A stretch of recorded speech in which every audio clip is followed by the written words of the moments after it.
नमस्कार दोस्तों, मेरा नाम है साहिल वर्मा। स्वागत करता हूं आप सभी का आपके अपने YouTube channel Sahil Verma the blogs में।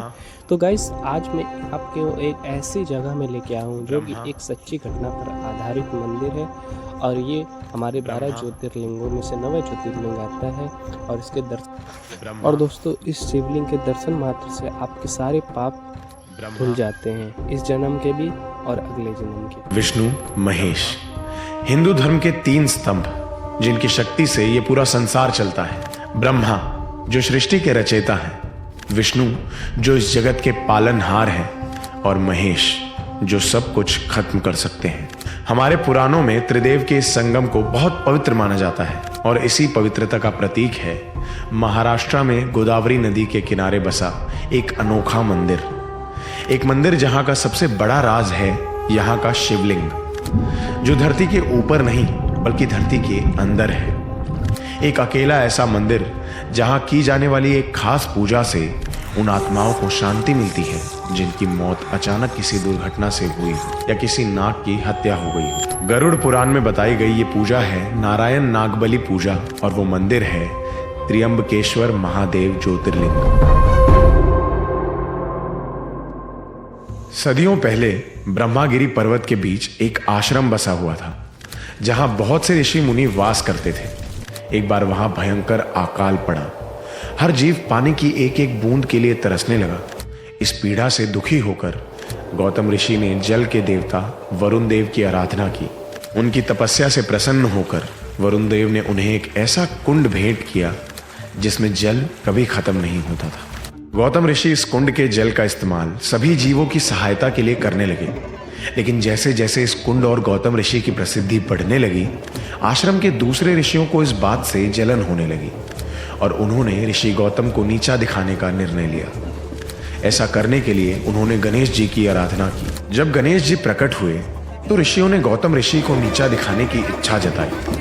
इस पर गणेश जी ने उन्हें समझाने की बहुत कोशिश की कि ये गलत है। ऋषि गौतम तो सिर्फ अपना कर्तव्य का पालन कर रहे हैं।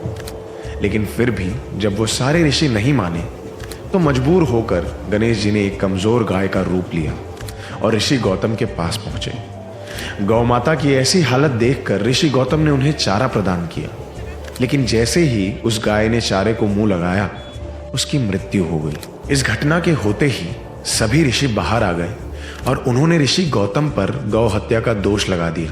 सभी ऋषियों ने मिलकर ऋषि गौतम और देवी अहिल्या पर पत्थर फेंककर उन्हें आश्रम छोड़कर जाने पर मजबूर कर दिया। गौतम ऋषि इस घटना के कारण बहुत दुखी हुए। अपने इस पाप का प्रायश्चित करने के लिए वे शिव जी की तपस्या में लीन हो गए। आखिरकार शिव जी ने उन्हें दर्शन दिए।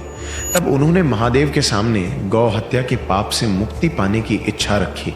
शिव जी पहले से ही सब कुछ जानते थे। उन्होंने ऋषि गौतम को बता दिया कि ये सब बाकी ऋषियों की एक चाल थी। पर क्रोधित होने की बजाय ऋषि गौतम खुश हो गए, क्योंकि इसी चाल के कारण उन्हें महादेव के दर्शन प्राप्त हुए थे। और तब ऋषि गौतम ने सिर्फ अपने ही नहीं बल्कि सारी धरती के जीवों के उद्धार के लिए शिव जी से प्रार्थना की कि वो देवी गंगा को धरती पर प्रकट करें। शिव जी की आज्ञा से देवी गंगा प्रकट हुई और गौतम ऋषि को उनके सभी पापों से मुक्त कर दिया, लेकिन धरती पर रुकने से इनकार कर दिया। गंगा जी ने कहा कि उनका वास वही है जहां शिव जी का वास है और इसीलिए गौतम ऋषि ने शिव जी से देवी गंगा के साथ रुकने की प्रार्थना की। भगवान शिव ने इस स्थल पर निवास करना स्वीकार किया और देवी गंगा ने भी अपना स्थान ग्रहण किया और इसी तरह त्र्यंबकेश्वर मंदिर का जन्म हुआ, जहां शिव जी का ज्योतिर्लिंग दक्षिण गंगा यानी गोदावरी के किनारे स्थापित है। हर साल लाखों भक्त यहां अपने पापों से मुक्ति के लिए आते हैं। 12 ज्योतिर्लिंग में से एक होने के कारण यह मंदिर हिंदू धर्म का एक महत्वपूर्ण तीर्थ स्थान है। लेकिन इस मंदिर की सबसे खास बात है इसमें स्थापित शिवलिंग। त्र्यंबकेश्वर मंदिर में बसा अद्भुत शिवलिंग दुनिया का अकेला ऐसा शिवलिंग है जो जमीन के ऊपर नहीं बल्कि जमीन के अंदर एक छोटी सी कैविटी में स्थापित है।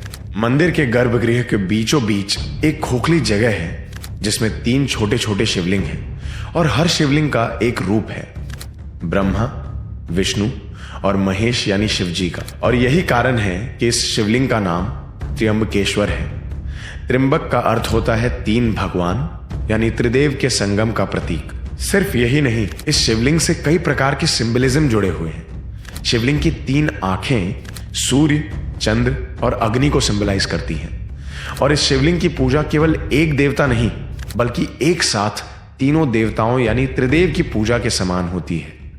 ऐसा माना जाता है कि जो भी इस मंदिर में दर्शन करने आता है वो त्रिदेव के आशीर्वाद से इस संसार के चक्र से मुक्त हो जाता है और उसे मोक्ष की प्राप्ति होती है।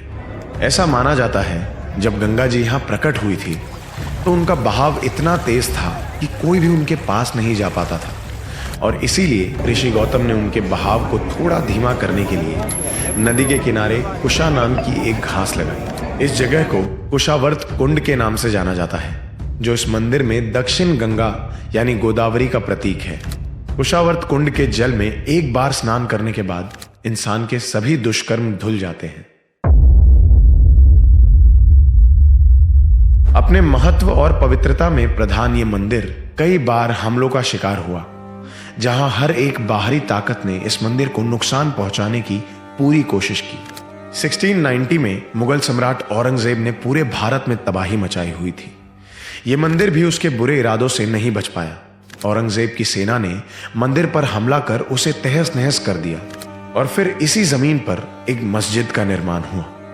ऐसा पहली बार नहीं था कि किसी मुगल शासक ने भारत की धार्मिक गहरा प्रभाव छोड़ा, लेकिन इस अंधकार के समय रोशनी बनकर सामने आए बालाजी बाजीराव भट्ट, जिन्होंने फिर से इस मंदिर को स्थापित किया। 18वीं सदी में बाजीराव प्रथम की मृत्यु के बाद उनके बेटे बालाजी बाजीराव भट्ट को पेशवा का पद सौंपा गया। पेशवा ने वहां से मस्जिद को तुड़वाकर फिर से मंदिर का निर्माण करवाया और इसी तरह त्र्यंबकेश्वर मंदिर फिर से अपने प्राचीन प्रतिष्ठा पर पहुंच गया। आज ये मंदिर एक ऐसे स्थल का प्रतीक है जहां विभिन्न धार्मिक अनुष्ठान और शिव भक्ति की यात्राएं होती हैं। काले पत्थर से बने इस मंदिर की दीवारों पर कई खूबसूरत नक्काशियां की गई हैं। मंदिर का गर्भगृह भक्तों को पवित्रता का अनुभव कराता है और एक आध्यात्मिक वातावरण प्रदान करता है।